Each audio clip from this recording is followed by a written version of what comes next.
2017। अब हम सबको मालूम है कि क्या हुआ। सबसे पहले तो तहे दिल से उस बालक के परिवारजनों, जानने वालों, फ्रेंड्स वगैरह जितने भी लोग हैं, भावपूर्ण श्रद्धांजलि। लेकिन दिल एक्सेप्ट नहीं कर रहा है बेटा ये बात।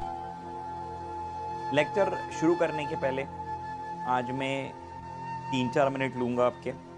हमेशा मैं आते से सीधे पढ़ाना शुरू करता हूँ, लेकिन आज पढ़ाने के पहले मैं कुछ बातें कहूँगा, क्योंकि एक ऐसी घटना कहें, दुर्घटना कहें, बहुत गलत चीज़ हुई है जिसकी वजह से काफ़ी मुझे दुख भी पहुँचा, गुस्सा भी आया। सच बोलूँ तो दुख के साथ साथ गुस्सा भी आया मुझे। जैसे आप लोगों को मालूम चला होगा कि if I am not wrong 2017 का ऑल इंडिया रैंक 1 जो बच्चा था, उसने एक बहुत दुखद कदम, बहुत गलत कदम उठाया आज। और ऐसी चीज़ें यार जब भी मालूम चलती है ना, तो माँ बाप के साथ साथ जो जितने भी लोग इस प्रोफेशन से जुड़े हैं, इस काम से जुड़े हैं, एक बहुत ही पर्सनल लॉस फील होता है बेटा। मतलब ऐसा लगता है कि जैसे परिवार में कुछ बहुत बुरा हुआ है। मुझे जब मालूम पड़ा तो मैंने मम्मी से भी डिस्कस किया कि ऐसा ऐसा हुआ है। तो काफ़ी देर तक बात हुई और फिर मतलब घूम फिर के सवाल वही आता है कि रीज़न क्या है, मतलब कहाँ चीज़ें गलत जा रही हैं, ऐसा क्या हो रहा है जिस वजह से लोगों को ऐसे कदम उठाने पड़ते हैं। AIR-1 2017 का बालक, AIR-1 और year if I am not wrong 2017। Correct me if I am wrong, 2017 ये ना बेटा? यस, 2017।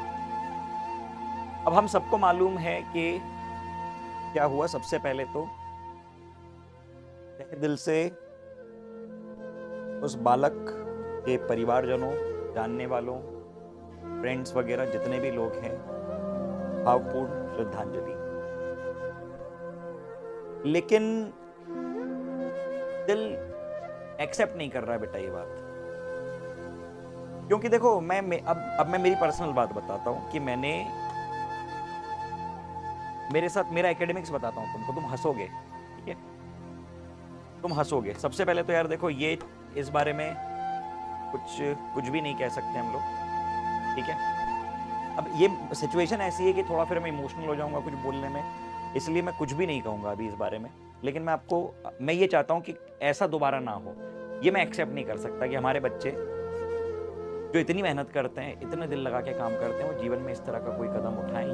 ये मैं नहीं देख सकता, ठीक है? ये कोई भी टीचर, मैं क्या, कोई भी टीचर, कोई भी बड़ा इंसान, आपके बड़े भाई बहन, आपके दोस्त, आपके माता पिता, कोई भी इस चीज़ को नहीं सोच सकते बेटा। ये बहुत बड़ा दर्द होता है, एक बार आप समझना।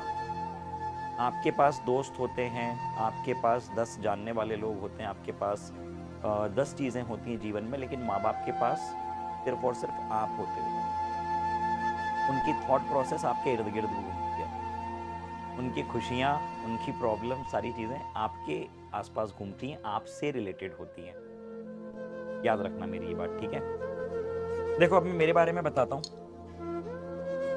मेरी स्टोरी बताता हूँ। 2000 जब मैं 8वीं क्लास में था, 8th क्लास में जब मैं था, मैं हिंदी में फेल हुआ। मैं हिंदी में फेल हुआ, ठीक है? 11वीं क्लास में मैंने IIT JEE की कोचिंग लगवाई, इंदौर की बहुत ही बड़ी कोचिंग, अच्छा खासा उसका फीस स्ट्रक्चर था। तो पेरेंट्स सोच रहे थे कि मेरा बेटा IIT में जाएगा, IITian बनेगा। 11th क्लास में ही I got compartment in mathematics. Maths में मुझे कंपार्टमेंट आ गई, ठीक है? हिंदी में फेल हुआ 8वीं में, तो बुरा लगा, गालियां भी बहुत पड़ी, मार भी पड़ी। फिर उसके बाद 11वीं क्लास में, जहाँ पे माँ बाप ये सोच रहे हैं कि हमारा बच्चा IITian बनेगा, एक बहुत बड़ी एग्जाम क्लियर करेगा, मुझे 11वीं में कंपार्टमेंट लग गई मैथमेटिक्स में। उस टाइम भी बहुत बुरा लगा। फिर उसके बाद मेरी JEE नहीं निकली। मैं आज भी कहता हूँ I am not an IITian,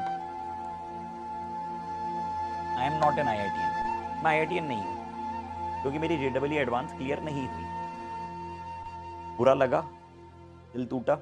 उस समय पे इतना छोटा फील होता था मुझे जब मेरे फ्रेंड्स IIT में गए थे और मैं नहीं जा पाया था। मैंने बस एक ही बात बोली कि बुरा लगा, दिल टूटा, लेकिन ये अंत नहीं है। जीवन में मैं मेरे माँ बाप को प्राउड फील करवाऊंगा, ये बात मैंने ठानी। इसके बाद क्या हुआ कि मेरी जर्नी डेफिनेटली थोड़ी लंबी खींची, जिस समय पे मुझे पता चला कि आई फेल्ड। ठीक है, एक स्टेज पे मुझे पता चला कि I have failed, definitely yes. पहली चीज मैंने क्या करी, आई एक्सेप्टेड दिस, मैंने एक्सेप्ट किया कि भैया हो गया है, अब क्या। लेकिन उसके बाद एक बहुत बड़ी बात ये होती है कि life is greater greater greater greater greater greater than any other thing, any other thing. It is much bigger than, life is much bigger than your career, life is much bigger than your success, it's much bigger than your examination। किसी examination की इतनी औकात नहीं होती कि वो आपको आपके जीवन से नेगेटिव कर दे। याद रखना मेरी बात, बहुत जो मैंने जीवन का मैंने सार देखा है ना, वो मैं बता रहा हूं।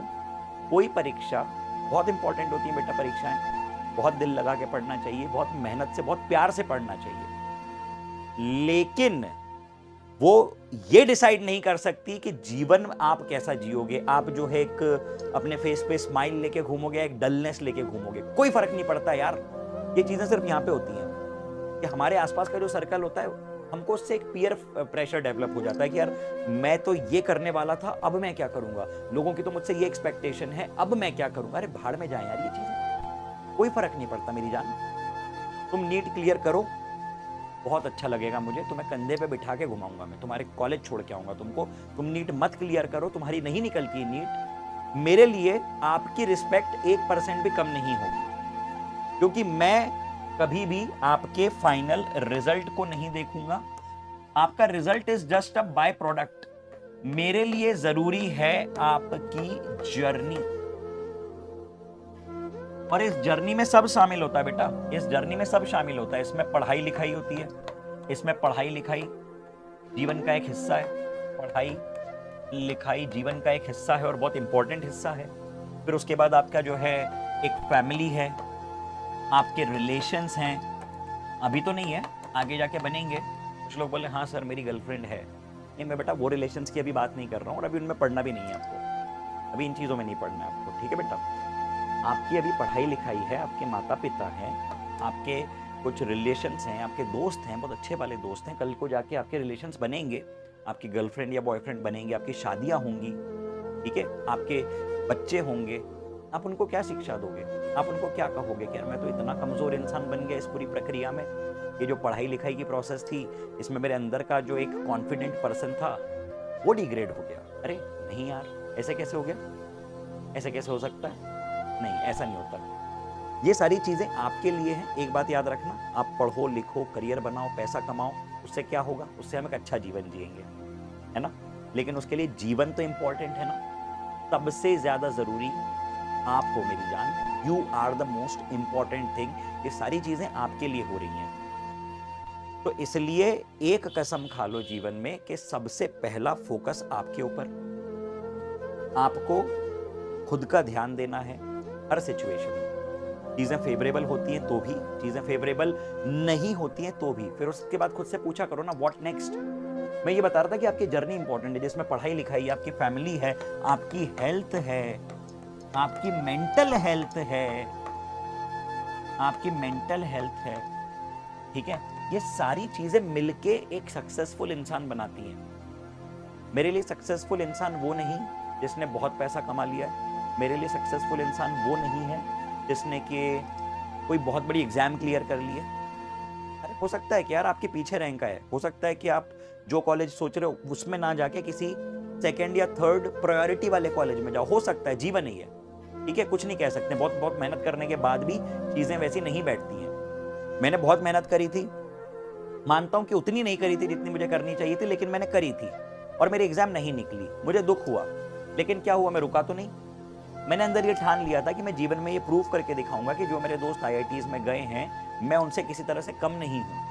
मेरा पेपर क्लियर नहीं हुआ है तो मैं बेवकूफ नहीं हूं। ये बात मैंने खुद से कही थी, और ये दुनिया को बोलनी नहीं होती, आपको फिर करके दिखाना होता है। मुझे समय लगा, लेकिन आज मैं मानता हूं कि मैंने डिसेंट अमाउंट से खुद को प्रूव किया है। मैंने अपने जीवन में प्रूव किया ना, और मैं भी एक अच्छा जीवन जी रहा हूं। मेरे माँ बाप मुझ पर प्राउड हैं, मेरे माँ बाप मुझसे खुश हैं, मेरी फैमिली मुझको एक हीरो की तरह देखती है, इस तरह से देखती है कि हाँ, इस इंसान ने हसल करके, मेहनत करके कुछ अचीव किया, और मेरे पास ठीक ठाक अमाउंट ऑफ पैसा है जो कि जीवन चलाने के लिए काफी है। तो मैं खुश हूं अपने जीवन से। इसके बाद सामने वाले के पास कितना है, अगर इस कंपैरिजन में हम लग जाएं तो फिर उसका कोई अंत नहीं होता है। और कहीं ना कहीं मेरा मानना है प्रॉब्लम भी यही होती है। मुझे लगता है शायद प्रॉब्लम भी यहीं से क्रिएट होती है ना, कि हमें हमारे ही लेट्स से 200 रैंक बहुत छोटी लगने लगती है जब हमें पता चलता है कि हमारे दोस्त की 10वीं रैंक है। होता है ऐसा? अगर हमारे पास हमारी पॉकेट मनी 500 रुपए है तो हम हो सकता है बहुत बढ़िया फील कर रहे हैं, लेकिन वहीं पे हमारे सर्कल में एक दोस्त आता है जिसकी पॉकेट मनी 5000 है, तो शायद हमारे दिमाग में कहीं ना कहीं एक अजीब सी नेगेटिव फीलिंग आती है। और बस इन चीजों से आपको दूर रहना है। यही तो चीजें प्रॉब्लम क्रिएट करती हैं जीवन में। ठीक है, तो मैं हमेशा से आपको अवेयर करता आया हूँ हेल्थ को लेके, मेंटल हेल्थ को लेके।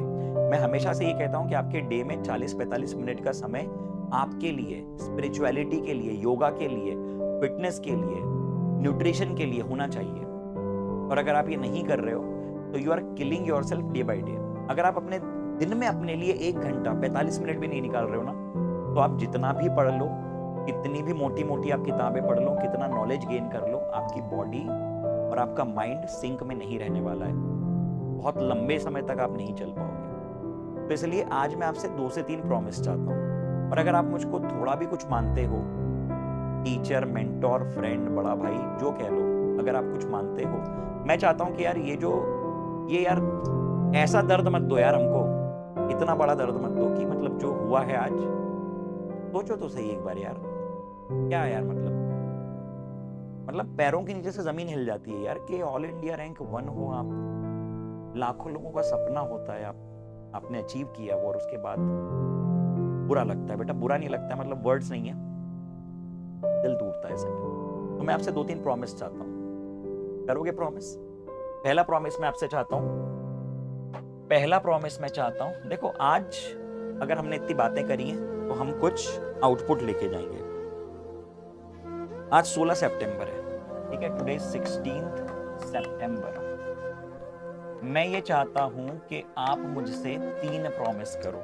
आप मुझसे 3 प्रॉमिस करो। प्रॉमिस नंबर 1 कि daily you will get 45 minutes और मोर, 45 मिनट से 1 घंटा हो सकता है, for your health and mental health. ठीक है, इसको मैं हेल्थ एंड पीस लिख रहा हूं। हेल्थ जब मैं कहता हूं तो उसमें मेंटल हेल्थ शामिल है। और मैं पहले भी बता चुका हूं कि आपको क्या करना है। आपको बेसिक वर्कआउट करना है, रनिंग करो, योगा करो, जो अच्छा लगता है वो करो। सुबह समय पे उठ के ऑक्सीजन में जाओ, ब्रीदिंग करो, नीम की पत्ती खाओ, तुलसी की पत्ती खाओ, सूर्य को जल चढ़ाओ, पॉजिटिविटी आती है जीवन में। 45 मिनट हेल्थ और पीस को आपको देना है। सेकेंडली, दूसरी चीज आपको क्या करना है? दूसरी चीज आपको ये करना है कि दिमाग में जो भी चीजें चल रही है ना, उसको आइडेंटिफाई करो। Be aware about your thoughts. अब इसके लिए मैं एक एक्टिविटी आपको बता रहा हूं, बहुत ही सिंपल सी एक्टिविटी है। जब भी कभी आपको ऐसा लगे कि यार थोड़ी सी एंजाइटी फील हो रही है, थोड़ा सा स्ट्रेस अप हो रहा है, जब भी ऐसा लगे कि जीवन में थोड़ी एंजाइटी फील हो रही है, थोड़ा स्ट्रेस फील हो रहा है, तो कुछ भी मत करो। वो जो थॉट्स चल रहे हैं ना दिमाग में, एक ब्लैंक पेज ऑफ पेपर लेके उनको लिखो। एक ब्लैंक पेज ऑफ पेपर लो, ठीक है, ये पेपर लो और इस पे लिखना शुरू करो। और खुद से बात करो कि क्या वो पॉइंट है जो कि आपको इतना ट्रिगर कर रहा है, आपको इतना परेशान कर रहा है। कि क्या वो फ्यूचर की एंजाइटी है कि मेरा सिलेक्शन नहीं हुआ तो क्या होगा? क्या कोई ये एंजाइटी है कि अगर मैं कॉलेज नहीं पहुंचा या नहीं पहुंची तब क्या होगा? या कोई ऐसी प्रेजेंट प्रॉब्लम है जो कि आपको इतना ज़्यादा ट्रिगर कर रही है? होता है ना, मतलब हम जिस एज ग्रुप में आते हैं हम बहुत जल्दी अफेक्ट होते हैं प्रॉब्लम से। अगर मेरी प्रॉब्लम नहीं भी, मेरे दोस्त की प्रॉब्लम है, तो मैं इतना ज़्यादा एम्पैथी डेवलप कर लेता हूँ that we step into someone else's shoe. किसी और के जूते में हम पाँव डाल देते हैं और उसके बाद हमको लगता है कि वो हमारी ही प्रॉब्लम है। होता है ऐसा? कई बार ऐसा होता है कि हमारे सर्कल में जाने अनजाने हम जो इतनी कंटिन्यूअस हमारे फ्रेंड से बातें करते हैं, चाहे फ़ोन पे या चैटिंग पे, हमें पता चलता है कि यार उसके साथ ऐसा हुआ या उसके जीवन में ऐसा हुआ। तो हमारी सिम्पैथी वहाँ पे होना बहुत ज़रूरी है, लेकिन ऐसा नहीं होना चाहिए कि हम उस प्रॉब्लम से इतना ज़्यादा अफेक्ट हो जाए कि उसकी हेल्प करने के बदले हमें हेल्प की ज़रूरत पड़ रही है। You getting what I am saying? Point समझ में आ रहा है मैं क्या कह रहा हूँ, है ना? This is very important point. ये करना शुरू करोगे जब भी आपको दिमाग में इस प्रकार की प्रॉब्लम लगेगी कि यार कुछ गड़बड़ हो रही है, मुझे जैसे फील होता है ना कि आज मैं थोड़ा डल फील कर रहा हूँ या फील कर रही हूँ, कोई बुराई नहीं है। हमन एक क्या है ना, सोशल मीडिया का जो जमाना है ये बहुत फेक जमाना है। ये जो सोशल मीडिया का टाइम है ना पूरा, ये बहुत बहुत फेक टाइम है ये। इसमें लोग अपनी best parts, best moments highlight करते हैं इंस्टाग्राम पे और जो भी आपके प्लेटफॉर्म्स हैं उन पे। महंगी गाड़ियों के साथ फोटो, कहीं पे कोई आपको मालूम है कि कोई इन्फ्लुएंसर है वो जा रहा है बाहर के टूर पे जा रहा है, लाखों करोड़ों रुपए मिल रहे हैं। बच्चों के दिमाग में सवाल आते हैं, मैं तो मीम्स देखता हूँ इस प्रकार के सवाल आते हैं बच्चों के दिमाग में कि हम जो पढ़ रहे हैं इज इट इवन वर्थ। हम तो ये देख रहे हैं कि यार हम इतना पढ़ेंगे लिखेंगे उसके बाद हम एक डिसेंट जीवन जिएंगे और यहाँ पे कोई कुछ भी करके इतना पैसा कमा रहा है। तो ये बहुत बहुत स्वाभाविक है कि इस एज ग्रुप में आपको ऐसे थॉट्स आए कि यार मैं ये करूं भी या ना करूं। But let me tell you, ये लॉन्ग लास्टिंग यही चीजें होती हैं जो आप कायदे से मेहनत से करते हो। अगर आपको लंबा टिकना, शॉर्ट टर्म फेम चाहिए, शॉर्ट टर्म पैसा चाहिए, बहुत से रास्ते हैं, बहुत सी चीजें कुछ भी करके मिल सकता है। अगर आपको लंबी रेस का घोड़ा बनना है और अगर आपको एक ऐसा इंसान बनना है जो पैसे के भी परे है, समझना। अब इस मामले में मैं थोड़ा सा अलग इंसान हूं, तो हो सकता है कि आपके और मेरे ओपिनियंस अलग हो सके, लेकिन मैं ये मानता हूं कि पैसा बहुत जरूरी है, होना चाहिए, अच्छा होना चाहिए, आपके पास एक अच्छा जीवन होना चाहिए, आपके पेरेंट्स को, आपसे जुड़े लोगों को ऑफर करने के लिए आपके पास सफिशिएंट होना चाहिए, लेकिन आप उसके गुलाम मत बन जाओ। ऐसा ना हो कि आप अपनी इच्छाएं मार मार के फिर सिर्फ उस एक पैसे के लिए काम कर रहे हो, या तो वो आपको इतना ज्यादा अफेक्ट कर रहा है कि फिर आप और कुछ सोच ही नहीं पा रहे हो। इसको अवॉइड करो, ठीक है? तो ये चीजें मैं इसलिए कह रहा हूं क्योंकि अभी ये हो रहा है, स्वाभाविक ऐसी चीजें होना। तो यदि आपके साथ ऐसा हो तो आप कम्युनिकेट करें, किसी समझदार इंसान से बात करें, काउंसलिंग ले लो, काफी लोग हैं आसपास में, उनसे बात करो, डिस्कस करो। अगर ऐसा लग रहा है तो इसको एड्रेस करो।